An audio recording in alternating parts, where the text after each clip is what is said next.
a iniciar con oración, hermanos. ¿Sí? Les invito a que oremos juntos. Bendito Dios, en este día, Padre Santo, venimos delante de tu presencia, Padre, agradeciéndote toda tu misericordia, agradeciéndote toda tu bondad, agradeciéndote todo lo que tú has hecho por nosotros, tu misericordia, el privilegio de estar contigo en tu presencia, disfrutando este tiempo, disfrutando de escuchar tu palabra, Padre, disfrutando de tu amor y tu gracia, Padre Santo. Bendice este tiempo, Padre, que sea tú el que te hagas cargo de toda esta información, toda esta enseñanza, todo lo que se haga en este momento, Padre, sea para la gloria de tu santo nombre, Padre Santo. Y que tú seas el que enseñes, tú seas el que hables, Padre, que tu Espíritu Santo se deje sentir en cada uno de nosotros, Padre Santo, y que Él sea el que nos enseñe, Él sea el que nos instruya, Padre Santo, Él sea el que nos haga, nos convenza de pecado, de juicio y justicia, Padre Santo, así como dijo nuestro Señor Jesucristo. Y sea toda la gloria en el nombre de Cristo Jesús. Amén. Amén. Bien, hermanos, se siéntense en su casa, bienvenidos aquí en la casa de oración Betel. Eso significa Betel, casa de Dios, casa de paz, casa de pan, inclusive también. Hay quien dice que significa casa de pan, casa de Dios o casa de paz, ¿verdad?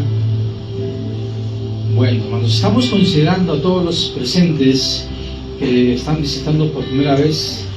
Son bienvenidos, Dios, y siéntense a gusto.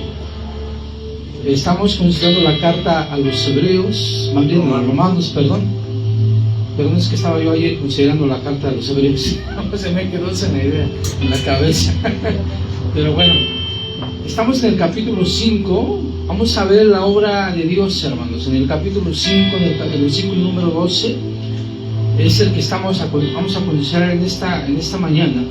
La semana pasada vimos una enseñanza en la cual hablamos sobre lo que se logra con la justificación, con los resultados que Dios hace para justificar al ser humano, a la humanidad, y todo lo que esto conlleva al ser justificados. ¿Sí? No sé si alguno de ustedes recuerde cuáles son los resultados de esta justificación. Los que estuvimos presentes la semana pasada seguramente recordamos esta parte donde se menciona cuáles son los resultados de la justificación. ¿Sí? Uno de ellos, si ustedes, es un pequeño resumen brevemente, hermanos, en el versículo 1 del capítulo 5, dice ahí, justificados, estamos ahí todos juntos, pido que me acompañen a la lectura, por favor, 5.1 de Romanos, dice ahí, justificados, pues, por la fe. Y como resultado de la justificación hay fe, y dice que tenemos paz para con Dios. Ese es uno de los resultados de ser justificados, que hay paz para con Dios. Y el segundo, otra de las características que encontramos como resultado de estar justificados, lo dice en el versículo 2, cuando dice, por quien también tenemos, dice ahí, entrada por la fe a esta gracia. ¿Sí? ¿A cuál gracia? Pues de que por medio de nuestro Señor Jesucristo fuimos justificados. Dice, y luego en el versículo 3 también sigue diciendo otra causa, dice, y no solo esto, sino que no todo lo que mencionó anteriormente el apóstol Pablo, sino que hay más todavía, más bendiciones, más resultados de la justificación, dice, sino que también nos gloriamos en tribulaciones, sabiendo que la tribulación produce paciencia, y la paciencia prueba, y la prueba esperanza. ¿Sí?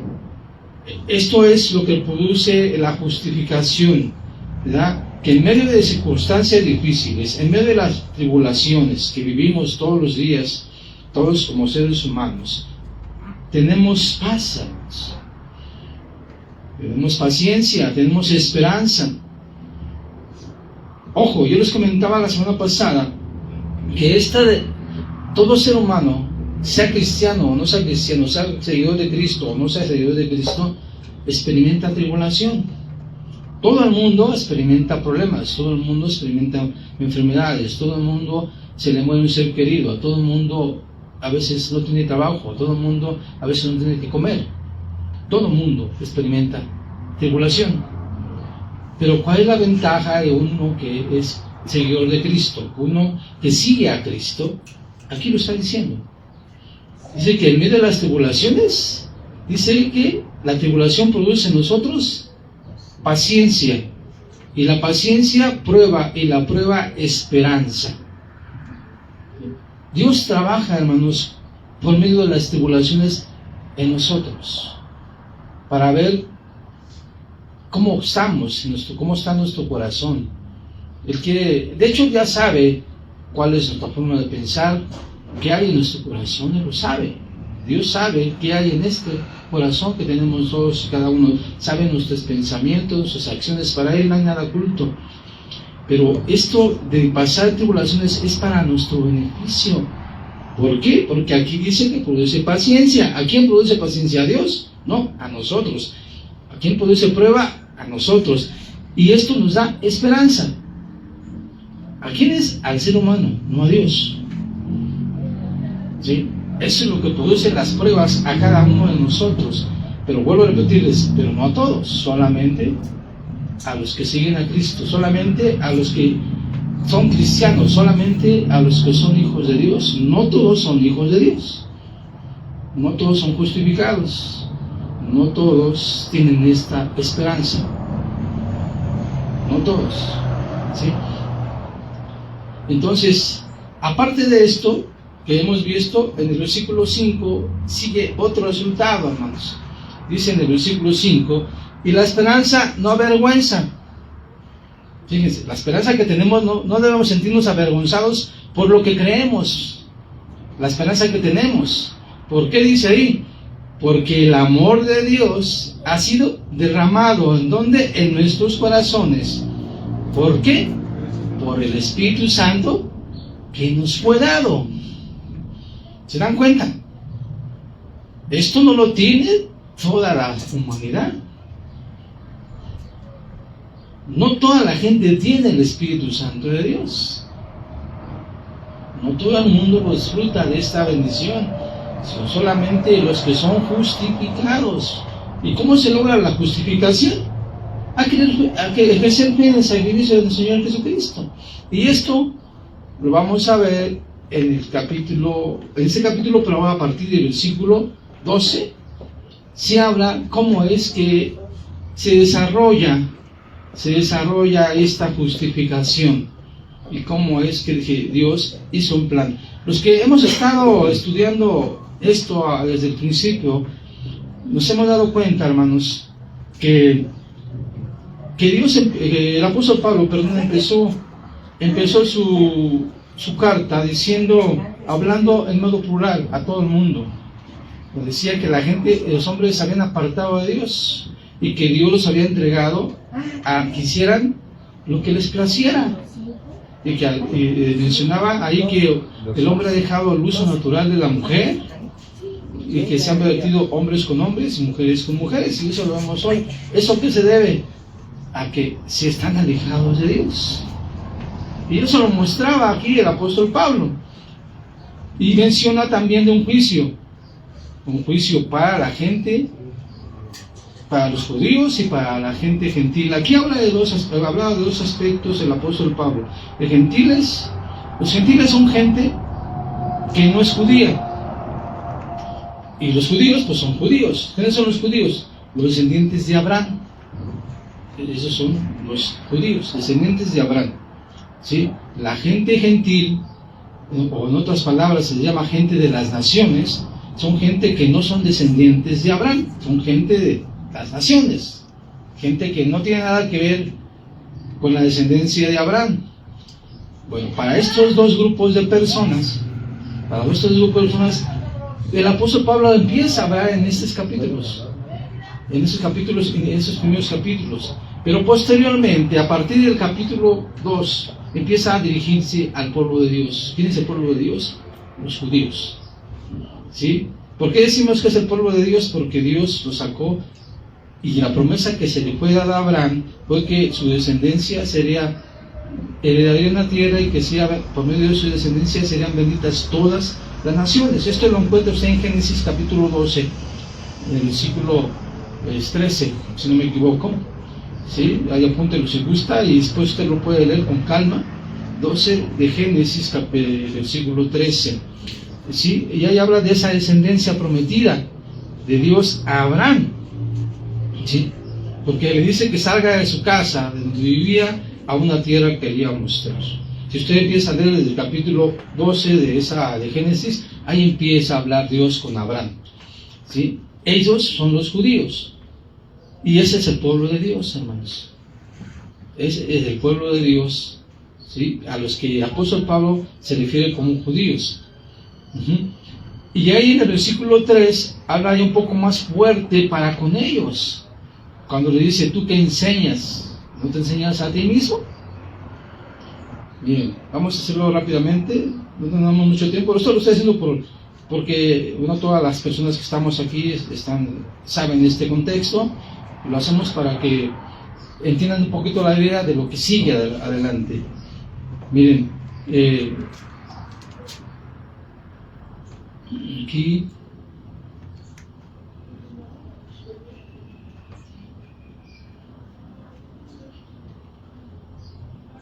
aquí es el versículo 2, perdón, el capítulo 17. Dice aquí, hablando a los judíos, y si ustedes se encuentran en su Biblia, dice judíos y la ley. Y dice el 17, he aquí tú tienes el nombre de judío, ¿sí? Y te apoyas en la ley, y te glorías en Dios, y conoces la voluntad, e instruido por la ley, apruebas lo mejor. Aquí se está hablando, de entrada, ¿quién está diciendo? A los judíos. Está hablando a los judíos. Y dice el 19, y confías en que eres guía de ciegos, luz de los que están en tinieblas, instructor de los indoctos, maestro de niños, que tiene en la ley la forma de la ciencia y la verdad. Tú, fíjese lo directo que habla aquí el apóstol Pablo, tú, judío, pues que enseñas a otros, ¿no te enseñas a ti mismo? Tú que predicas que no se ha de hurtar, ¿hurtas? Tú que dices que no se ha de adulterar, ¿adulteras? Tú que abominas de los ídolos, ¿cometes sacrilegio? Tú que te jactas en la ley, con infracción de la ley deshonras a Dios. ¿Sí? Dice, porque como está escrito, el nombre de Dios es blasfemado entre los gentiles por causa de vosotros. O sea, ¿de causa de quién? De los gentiles. Recordemos que aquí está hablando ¿a quién? A los judíos. ¿Sí? Y los judíos han dado mal testimonio. ¿Por qué? Porque aquí el apóstol Pablo está enumerando qué es lo que hacen. Pero ellos se sienten que tienen la aprobación de Dios porque fueron escogidos de Dios, porque les fue dada la ley de Dios, porque fueron instruidos en la palabra de Dios, porque Dios está con ellos. Entonces se sienten ellos que son lo máximo. Pero aquí el apóstol Pablo está haciendo ver que están equivocados. ¿Por qué? Por sus acciones, por lo que están haciendo, están trayendo, el nombre de Dios está siendo blasfemado, porque practican todas estas cosas que ellos mismos dicen que no se debe hacer, pero las hacen. ¿Sí? Y el nombre de Dios es blasfemado. Y eso lo podemos ver hasta en la actualidad, ¿no? Esto podría decir que, como está diciendo aquí, que está hablando a los judíos, pero también a nosotros nos está hablando. Porque nosotros estamos leyendo la palabra de Dios. Nosotros no somos judíos, pero somos hijos de Dios, somos parte de la iglesia que Cristo compró con su sangre. Y también nosotros nos paramos aquí, vamos a las calles, damos testimonio de lo que Dios nos ha mostrado, de cómo Dios ha tenido misericordia de nosotros. Pero si hacemos una evaluación, no estamos haciendo lo mismo que dice aquí el apóstol Pablo. Es algo que tenemos que meditar y ver qué tan es lo que estamos haciendo nosotros, que seguimos a Cristo y que Cristo nos ha justificado. Lo que dice aquí en el versículo 21, dice: tú pues que enseñas a otro, ¿no te enseñas a ti mismo? Son duras palabras, hermanos, duras palabras. Si usted la aplica a sí mismo, son duras palabras. El apóstol Pablo está hablando a los judíos, pero también nos habla a nosotros. Dice: tú que predicas que no has de hurtar, ¿hurtas?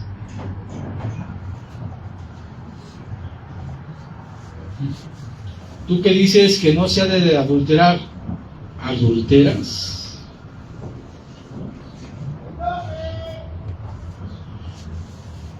Esto es algo que debemos meditar, hermanos, todos como hijos de Dios, ¿sí? Y esto es lo que decía la palabra de Dios, dada a quienes, a ellos.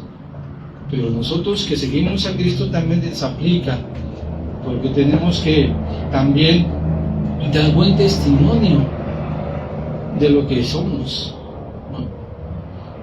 ¿Sí? Entonces, todo esto, lo que estamos analizando, es por ese hecho, hermanos. Y muestra entonces el apóstol Pablo cómo es que ahora es justificado y que toda la gente va a ser juzgada, tanto judíos como no judíos van a ser juzgados. Unos van a ir ante el tribunal de Cristo. A ver, hermanos, ¿quién va a ir al tribunal de Cristo? Eso ya lo vimos. ¿Quiénes van a estar ante el tribunal de Cristo? ¿Quién va a estar ante el trono blanco? Son dos juicios. Uno es un juicio para unos y otro es un juicio para otros. Cuando hablamos del tribunal de Cristo, ¿quién va a estar delante de Dios en el tribunal de Cristo? ¿Quiénes son? La iglesia va a estar ante el tribunal de Cristo. ¿No lo sabían? Todos vamos a estar ante la presencia de Dios, hermanos. Pero ojo, hay una diferencia. El tribunal de Cristo o el trono blanco son cosas completamente diferentes. El tribunal de Cristo es para la iglesia porque vamos a estar delante de Dios, de Jesucristo, y vamos a dar cuentas de lo que hagamos. Ahí lo dice la Biblia. ¿Sí? ¿Qué vamos a hacer? ¿Qué cuentas vamos a dar nosotros? Pero ojo, no es para que seamos lanzados al infierno. No, la iglesia ya fue comprada por Cristo y fuimos justificados. Estamos hablando de la justificación. Más bien va a ser qué es lo que hicimos en cuanto a nuestra vida como cristianos. Porque ya los pecados que hicimos antes de ser cristianos ya fueron clavados, fueron borrados por el sacrificio de Jesucristo. Pero a partir de que fuimos cristianos, ¿qué hicimos? ¿Cómo nos comportamos? ¿Cómo vivimos después de que somos cristianos? Después de que conocimos el Evangelio, de que conocemos a Cristo, ¿cómo vivimos? ¿Qué hacemos? Ese es el juicio del tribunal de Cristo. O sea, quiere decir que no lo libramos todavía. Ahora, el trono blanco ese sí es de juicio. ¿Quiénes son los que van a pasar por el trono blanco? Toda la gente que rechazó a Jesús. Toda la gente que escuchó el Evangelio y no prestó atención al Evangelio de la salvación. ¿Y esos son para vida o para muerte? Esos sí son. Unos van a ir al infierno, apartados de Dios para toda la eternidad, y otros no. Hablamos también de los que están escritos en el libro de la vida. Dice Apocalipsis y dice Daniel que los que no estén nombres escritos en el libro de la vida serán echados al lago de fuego. y es la muerte segunda, dice Apocalipsis. Ese es el tribunal, el trono blanco. Ahí se va a determinar. Y esto aplica para toda la humanidad, en nuestro tiempo y tiempo pasado. Pero ojo, también dice Romanos, si lo vemos ahí, que la gente que murió sin ley, que no conoció la ley, va a ser juzgada sin la ley, porque no la conocieron. Pero los que conocieron la ley y no la aplicaron, van a ser juzgados por la ley que conocieron y no la aplicaron. ¿Sí? O sea, hay varias cosas. Sí, aquí hay un punto muy importante para resaltar. ¿Por qué dice Pablo que los que murieron sin ley van a ser juzgados conforme la conciencia? La ley, recordemos que desde el Génesis al Éxodo, en el trayecto de cuando Adán y Eva pecan, no había ley. Con Abraham, vamos a llamarlo, fue un tiempo de gracia. Posteriormente, en el Éxodo es cuando se entrega en el monte Sinaí, se entrega la ley, y es a través de la ley como ya hoy se conoce el pecado. Es como los judíos conocieron el pecado. Obviamente que antes sí pecaban, pero aún todavía no eran culpables hasta un cierto punto. Cuando Dios les da la ley en el monte Sinaí, y sabemos que no son 10 mandamientos, conforme a la escritura son 653 mandamientos, y el pueblo dijo, sí haremos, ¿no? Y transgreden luego inmediatamente la ley, cuando bajando del monte estaban adorando el becerro de oro que hizo Aarón. Y dice la Biblia, ¿verdad? En el hebreo dice que cometieron orgías. Hasta ese grado llegó el pueblo de Israel, cometieron orgías y todo eso. Por eso es cuando aquí en la Reina Valera dice que el pueblo estaba desenfrenado. Es a partir de ahí. Ahora, hace rato ustedes hablaban, ¿no?, acerca de que el cristiano pasa al tribunal de Cristo, pero pasa para ser juzgado y ser a la vez también recibido las 5 coronas. En el gran trono blanco dice la Biblia que va toda la gente, pero también el infierno y todos los que murieron en el mar y todo eso, van a entregar a los muertos, los cuerpos que hay ahí, para ser juzgados en el gran trono blanco, y posteriormente de ser juzgados, de ahí es donde son lanzados al lago de fuego. Inclusive el infierno va a ser lanzado al lago de fuego, Satanás va a ser lanzado al lago de fuego, los ángeles, el falso profeta y el anticristo van a ser lanzados al lago de fuego. Entonces, aquí ahorita lo que estamos viendo, ¿qué es la justificación, no? La justificación es declarar inocente, ¿cómo? A través del sacrificio de Jesús. Por eso, como ahorita lo que leía en Romanos 5:8, mas Dios demuestra su amor para con nosotros, que aún siendo pecadores, Cristo murió por nosotros. Ahora, a través de que cuando recibimos a Cristo, pasamos de vida a muerte. Ya somos declarados inocentes por el pecado. ¿Qué sucede? Por eso es que hemos dicho que la salvación no se pierde. ¿Por qué? Porque hemos sido comprados a un gran precio de sangre. Hemos sido lavados con la sangre de Jesús. Hemos sido sellados con el Espíritu Santo. ¿Qué pasa con aquel que es cristiano y se vuelve otra vez atrás? ¿Perderá la salvación esa persona conforme si ha sido justificado? ¿Qué piensan ustedes?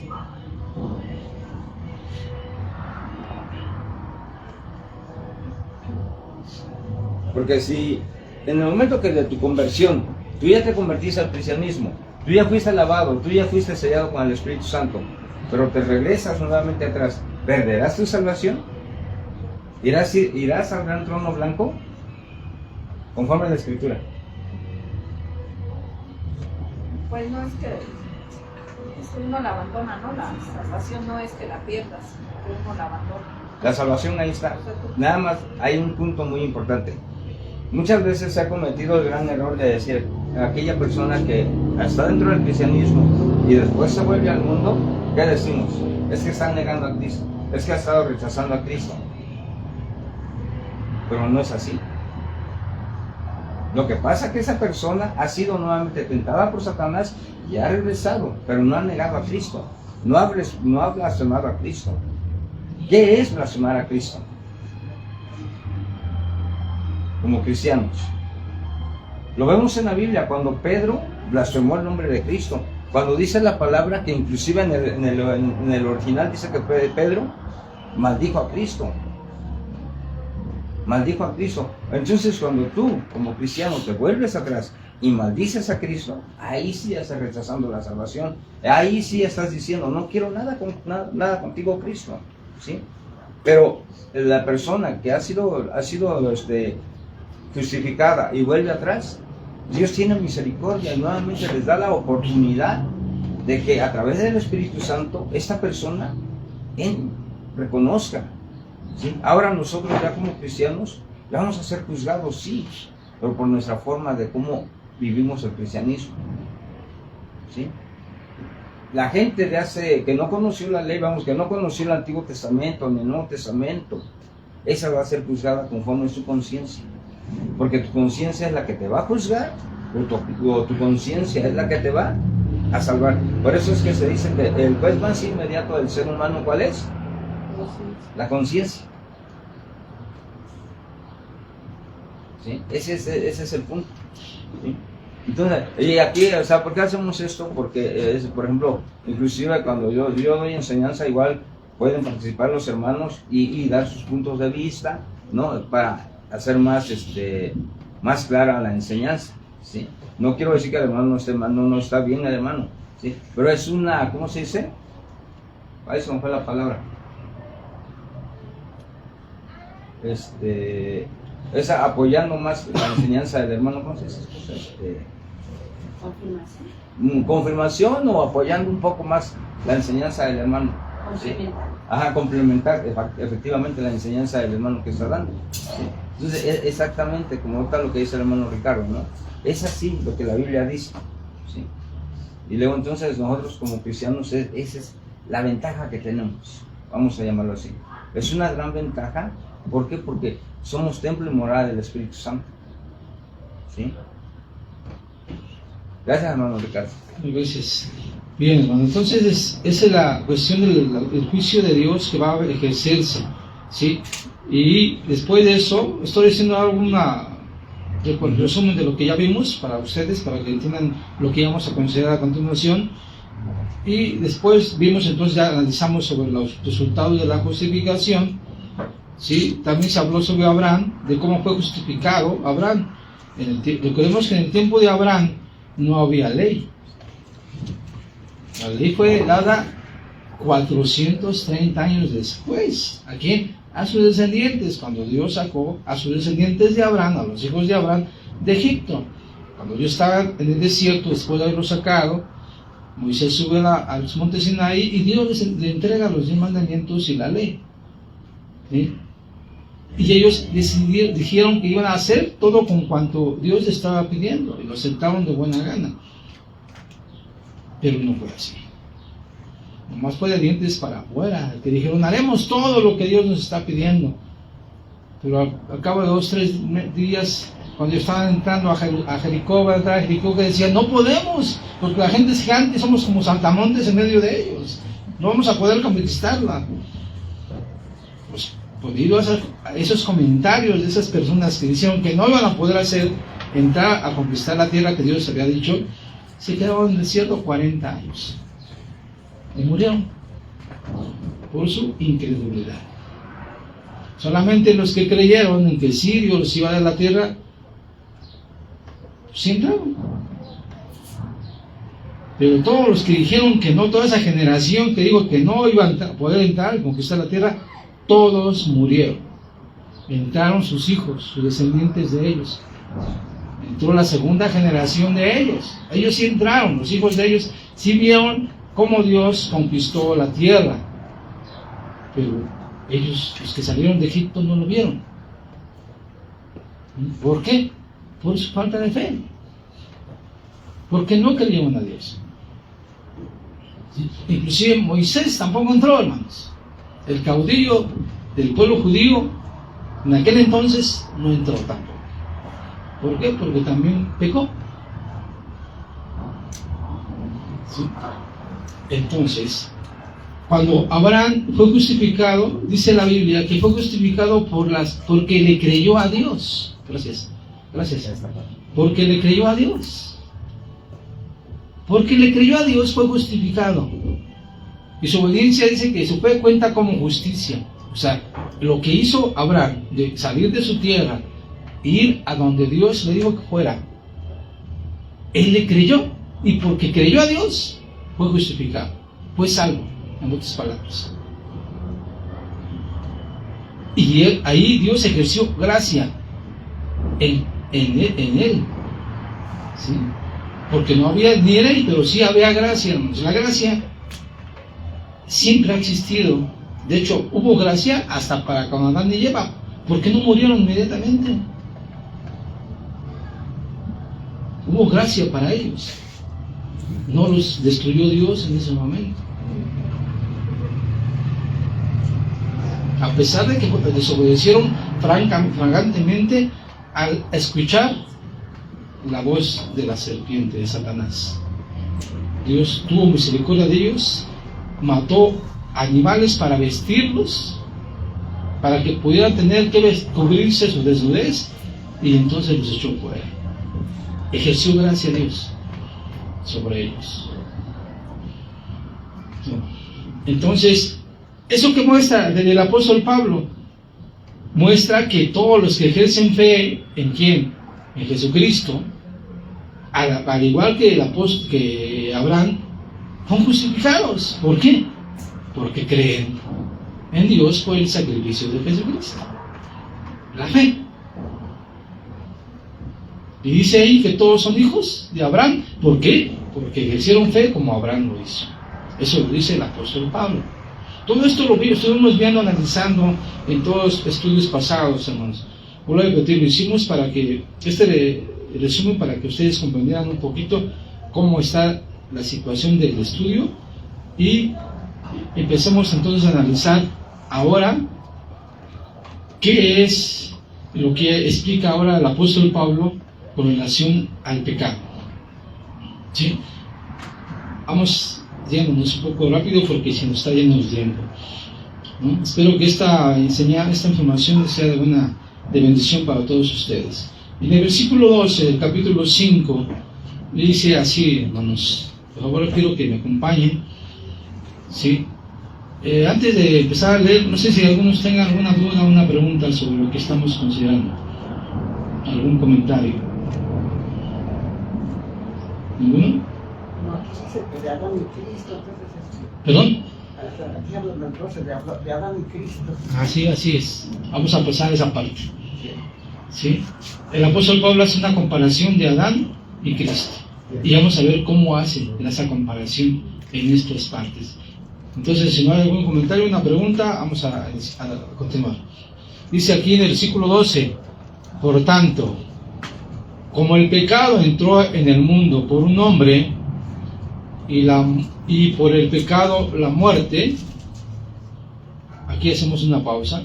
Recordemos que estamos estudiando versículo por versículo y analizando, profundizando en algunas partes, hermanos. Entonces vamos a ver este asunto que está diciendo aquí en la Biblia, lo que dijo el apóstol Pablo. Vuelvo a repetir, dice, por tanto, como el pecado entró en el mundo por un hombre, ¿cuál hombre? Adán.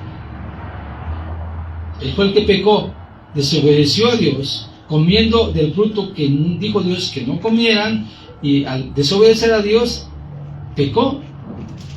Y entonces, al pecar, dice ahí, sigue diciendo, y el pecado, y por el pecado, la muerte. ¿Sí? Entonces, ¿qué produce el pecado? Muerte. Y esto, si lo colaboramos con Santiago, cuando dice que el pecado, cuando da fruto, produce muerte. Cuando se realiza el pecado, el resultado de realizar el pecado produce muerte. Y eso es lo que ocasionó aquí con Adán. Cuando peca, se produjo la muerte. Porque Dios le dijo, el día que comas de ese fruto, morirás. ¿Sí? Al desobedecer, se acarrió la muerte. Fue la consecuencia del pecado. Y aquí lo está explicando. Nuevamente decimos aquí, por tanto, como el pecado entró en el mundo por un hombre, por Adán, y por el pecado, la muerte. El pecado produjo la muerte, o el resultado del pecado es la muerte. ¿Sí? Sigue diciendo, así la muerte pasó a todos los hombres, por cuanto todos pecaron. Entonces, al pecar el primer hombre, su descendencia de ellos, de Adán y Eva, también heredaron el pecado que ellos cometieron. ¿No? Que ellos cometieron, porque lo transmitieron. ¿Sí? Es como cuando usted... ¿Saben ustedes que el gas no tiene olor, hermanos? El gas, así, natural, no tiene olor. Pero como el gas, al olerlo, causa muerte, le pusieron ese olor que usted conoce del gas. Pero el gas, antes de ser tratado, no tiene olor, no se percibe el olor. Vuelvo a repetirles, para que la gente detecte que hay una fuga de gas, se le pone el olor para que usted lo conozca y sepa que por ahí se está saliendo el gas. Sí. Cuando se sale el gas, se llena toda la casa, toda la habitación, y no nomás la habitación, llega hasta las colonias el olor. ¿Sí? Entonces, la gente sabiamente puso ese olor para que la gente que detectara el olor fuera a revisar qué está pasando, si hay una fuga, y componga esa fuga. ¿Para qué? Para que no haya ocurrido algún accidente. ¿Por qué les digo esto?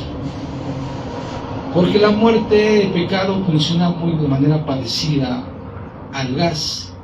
O sea, a lo mejor es un ejemplo muy burdo, pero se los pongo como ejemplo porque la muerte, el pecado y la muerte se extendió a toda la humanidad, dice aquí. Así como el gas se extiende en toda la habitación y toda la casa y en toda una zona particular, el pecado se extiende a toda la humanidad, a todos sus descendientes, como el gas. ¿Sí? Así como también como el agua. Usted deja la llave abierta de su casa, se puede llenar una cubeta, por ejemplo. Si se le olvida la cubeta, al rato se llenó toda la área donde estaba llenándose la cubeta. ¿Por qué? Porque se dejó la llave abierta. El pecado así funciona. Se extiende a toda la humanidad, se extendió a toda la humanidad. ¿Por qué? Porque se transmitió a la hora de concebir a los hijos. Ellos nacieron con pecado, con inclinación al pecado. Entonces, el ser humano, hermanos, dice David, que él nació en pecado porque fue concebido en pecado. Así dice David, ¿no? Entonces todos heredamos el pecado. Venimos de nacimiento, traemos inclinaciones a pecar. Nuestro deleite, hermanos, es el pecado, no hacer la voluntad de Dios. A nadie le gusta hacer la voluntad de Dios. Si no, miren todo el mundo cómo está. Si a alguien le gusta hacer la voluntad de Dios, no estuviera en la humanidad como está. Nomás vean cómo está. Y en todo el mundo. El apóstol Pablo dijo: ¿quién busca a Dios? No hay ni uno solo. Ni uno solo busca a Dios. Todos han pecado.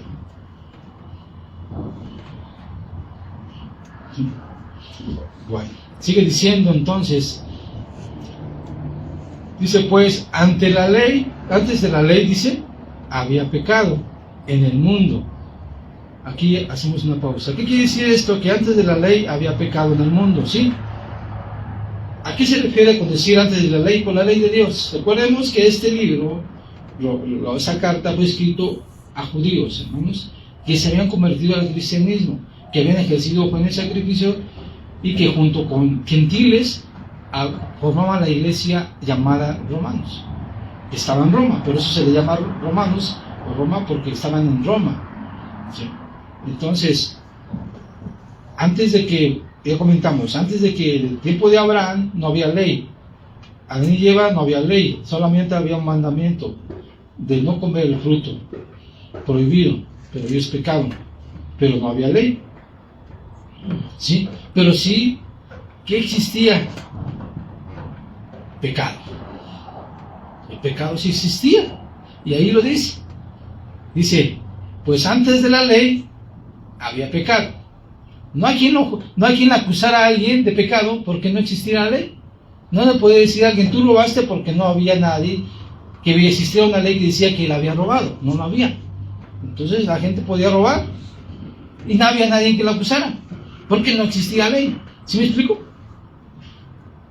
¿Sí? Pero la muerte sí existía, el pecado sí existía, sigue diciendo. Pero en el mundo, pero donde no hay ley, dice ahí, no se inculpa de pecado. Ahí está el punto. Sigue diciendo el apóstol Pablo. Entonces no se puede culpar a alguien que cometió un pecado porque no había cómo culparlo, porque no había ley. Pero eso no quiere decir que no había existido el pecado. ¿Sí? Bueno, sigue diciendo, no obstante, el rey reinó la muerte, o sea, había muerte y pecado, desde Adán hasta Moisés. Ahí está lo que estaba diciendo. A Moisés se le dio la ley. A Moisés se le dio la ley. Dice, aún en los que no pecaron a la manera de la transgresión de Adán. O sea, no toda la gente pecó como Adán, pero aún así había transgresión. ¿Sí? Dice, sigue diciendo, el cual es figura del que había de venir. ¿Quién es el que había de venir? Pues sigamos leyendo para ver quién es el que había de venir. ¿Sí? Aquí empieza otra parte que explica el apóstol Pablo en el versículo 15. Dice, pero, ahí dice, pero, a pesar de todo esto que hemos analizado, hay algo más, hermanos. Pero, empieza con otra enseñanza, con otra información. Ya habló de un punto, ahora va a hablar de otro punto. Y vamos a ver qué dice.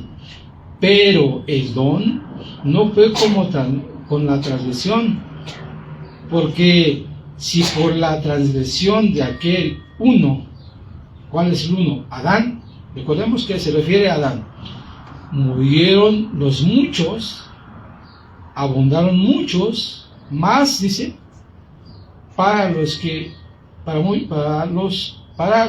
muchos la gracia y el don de Dios.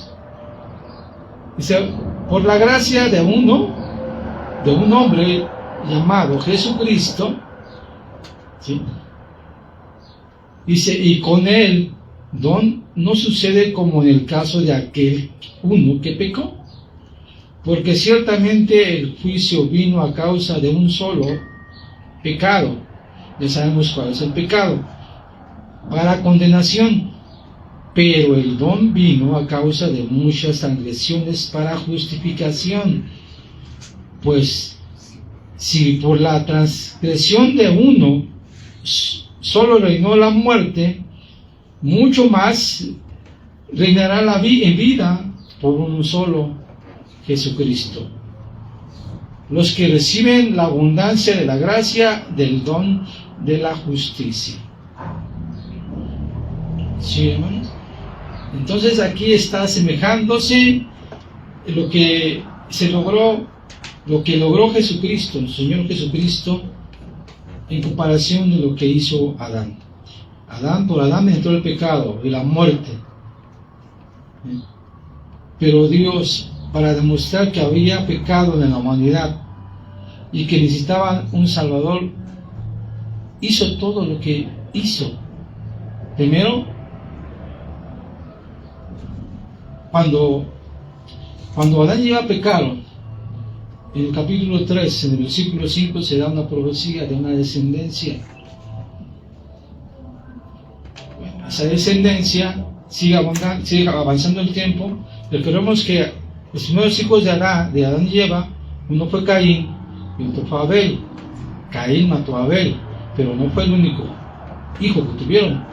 Tuvo otro hijo. ¿Sí recuerdan cómo se llama el otro hijo de Adán y Eva? ¿Quién lo recuerda? Seth. Y por él venía la descendencia. Iba a ser por Abel, pero Abel fue muerto por su hermano. Entonces Dios no se iba a quedar con los brazos cruzados para no hacer que llegara esa descendencia para justificar a la gente, que era Jesucristo. Entonces nació Seth, y por medio de Seth vino la descendencia para que llegara a Jesucristo, para que llegara la justificación. Pero tenía que decir Dios a la humanidad que estaban en pecado, porque aquí vamos a decir, no había ley. No, Dios no podía decir a la humanidad que estaban en pecado porque no había ley. Pues tenía que hacer todo esto, de dar la ley y escoger un pueblo para que ese pueblo recibiera la ley, y en base a esa ley se demostrara que la humanidad estaba en pecado, que estaban alejados de Dios, y que después de eso va a venir quien lo justifica. ¿Y quién es el que lo justifica? ¿Quién lo está diciendo? Jesucristo. O sea, todo eso lo hizo con ese propósito Dios, para que viniera Jesucristo. ¿A qué? A justificar a la gente. ¿Para qué? Para que remediara el pecado de Adán. No había en el mundo, hermanos, nadie que pudiera justificar al ser humano, porque todos habían pecado. Adán fue hecho perfecto, sin pecado, pero al pecar hubo una separación de Dios por el pecado. Ya conocemos toda la historia que pasó con Adán, ¿sí? Pero entonces, para que la humanidad pudiera ser reconciliada con Dios, Dios tuvo que hacer todo esto, de escoger un pueblo, decirle a Abraham que saliera, y decirle a Abraham que iba a ser su descendencia, y que esa descendencia llenara de la tierra para bendición de todas las naciones. Y esa descendencia vino con Jesucristo, y por el sacrificio de Jesucristo se llega a la justificación. Eso es lo que está diciendo aquí el apóstol Pablo, hermanos, en otras palabras.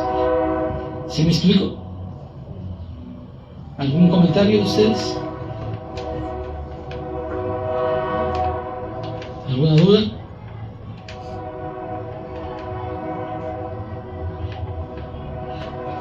Bueno, parece que no tienen dudas, ¿o sí? ¿Preguntas? Tampoco. ¿Comentarios? Acuérdense que este es tiempo de ustedes pueden comentar. Y si no están de acuerdo, también lo pueden decir, hermanos. No pasa nada. No pasa nada. Y si yo no estoy de acuerdo en lo que está diciendo ahí, bueno, pues es su decisión. Y es válida, ¿no? ¿Sí? Ciertamente que sí, ¿no? Como hemos estado viendo, pues no había salvación para nosotros, ¿no? Nos habíamos contaminado de tanto pecado, y no tan solo porque el pecado pasara a nosotros, sino porque nos encargamos de desarrollarlo más en nosotros, ¿no? Y que y como estamos viendo en el estudio, muchas de las cosas son aprendidas, y nos vamos envolviendo más y más, y tuvo que venir pues Jesucristo, porque era el único que tenía ahora sí que el poder para darnos esa salvación tan grande, ¿no? Que solamente es por medio de creer en él, y que, como vimos, pues es por gracia, ¿no? Que no tuvimos que hacer nada para obtener esta salvación tan grande. Entonces, pues, ¿qué más? Si aquí todo está escrito, ¿no? Aquí me llama la atención en el 17, dice, pues si por la transgresión de uno solo reinó la muerte, mucho más reinará en vida por uno solo, Jesucristo, los que reciben la abundancia de la gracia y del don de la justicia, ¿no? Entonces, de verdad, gracias a Dios que hoy nos quitó el velo de los ojos y podemos entender un poco más la palabra, y luego explicándola, pues mucho más. Gracias. Sí. Veamos los últimos versículos de este capítulo, hermanos, para que iniciemos la próxima semana el capítulo número 6. Es un complemento de lo que estábamos hablando. Dice así el versículo 18: Así que como por la transgresión de uno vino la condenación a todos los hombres, de la misma manera, por la justificación de uno vino a todos los hombres la justificación de vida. Porque así como por la desobediencia de un hombre los muchos fueron constituidos pecadores, así también por la obediencia de uno los muchos serán constituidos justos. Pero la ley se introdujo para, aquí viene lo que le estaba comentando, ¿para qué se introdujo la ley? Bien lo que dice aquí el apóstol Pablo. Pero la ley se introdujo para que el pecado abundase más.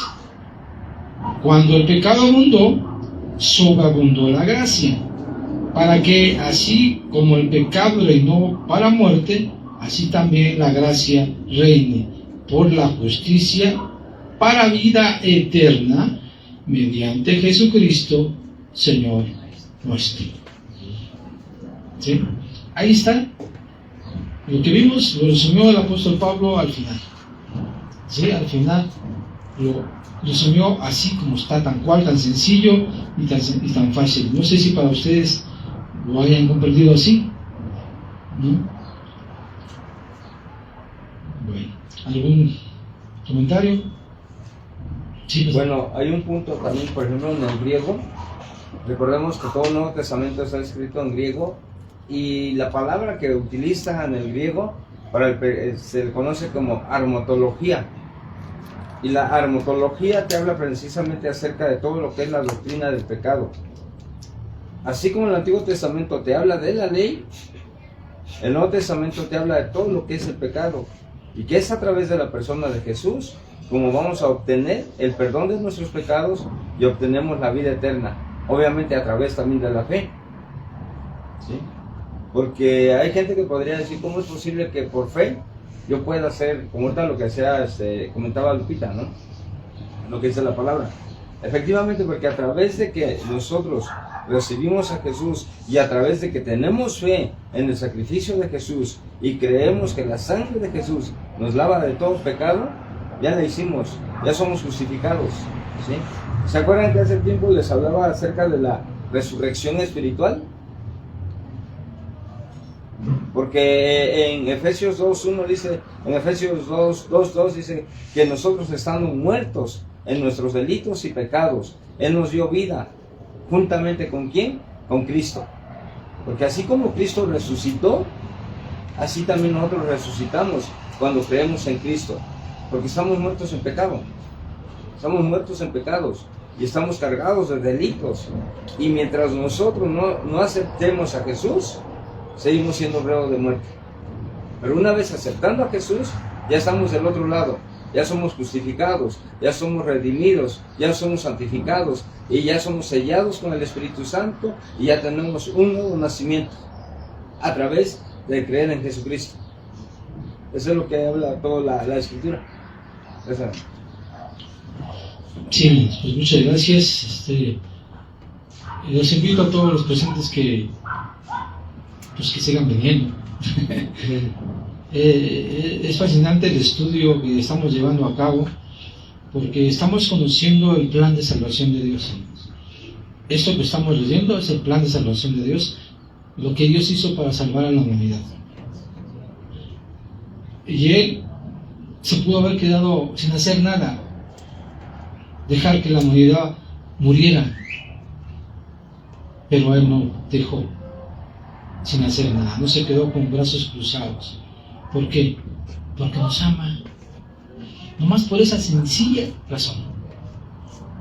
Porque nos ama. ¿Usted dejaría a un hijo y que sea lo que se le diera a su gana sin decirle nada? ¿Sí? ¿Abandonaría a su hijo? ¿A que se vaya a la perdición sin que usted le diga, esto que estás haciendo está mal?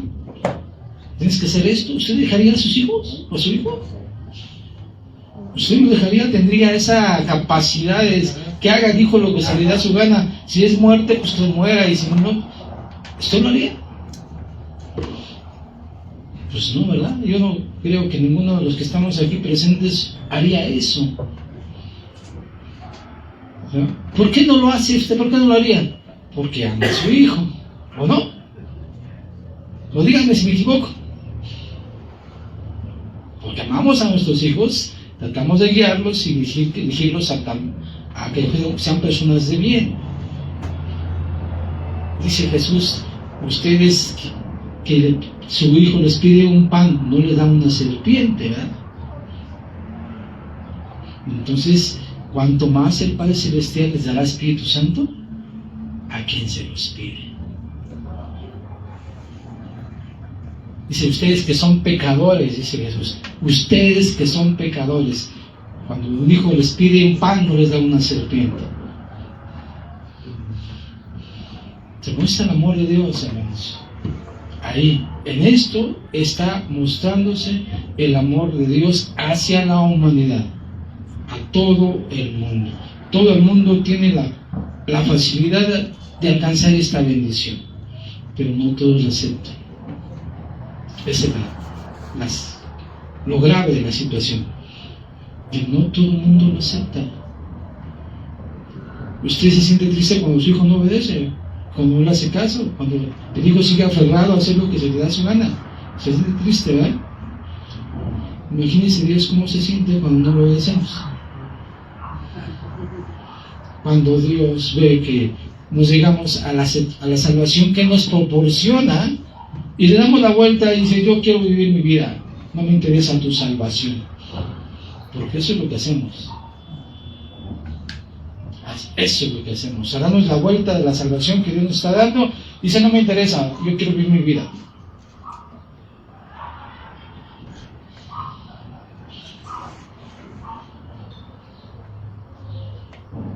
Meditemos en eso, hermanos.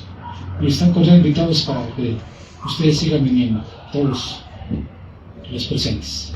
Oremos, hermanos. Bendito Dios, gracias te damos por tu palabra. Agradecemos tu misericordia, Padre. Agradecemos tu amor. Agradecemos todo lo que nos has permitido conocer de ti. Y muestra tu personalidad, muestra el gran amor que tienes para con nosotros, Padre Santo. Entonces es un Dios misericordioso, un Dios que nos ama, nos perdona, nos alimenta, nos justifica, nos da, hizo todo lo necesario para que nosotros disfrutáramos de la vida, Padre Santo. Y te damos gracias por ello, Señor. Te bendecimos y te adoramos. Gracias por este tiempo, gracias por dejar estas palabras para nosotros y las podemos analizar, meditar y comprender esto que tú nos estás mostrando, Padre Santo. A ti sea toda la gloria, en nombre de Cristo Jesús. Amén. Y amén.